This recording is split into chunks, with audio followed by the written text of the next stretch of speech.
మంగళగిరిలో పద్మశాలి సోదరులకి 2 కుల వృత్తులు ఉంటాయి.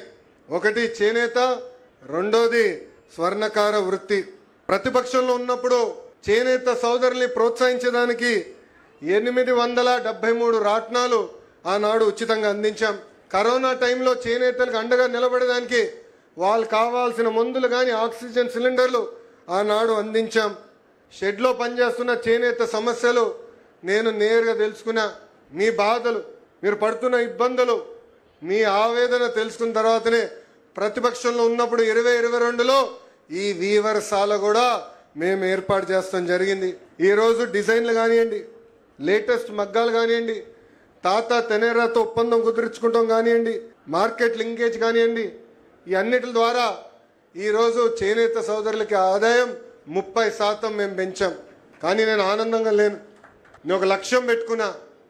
ఆ లక్ష్యం 100% ఆదాయం పెంచాలని, రెట్టింపు చేయాలని. స్వర్ణకారులు కూడా ప్రతిపక్షంలో ఉన్నప్పుడు లక్ష్మీ నరసింహ స్వర్ణకారుల సంక్షేమ సంఘం ఏర్పాటు చేశాం.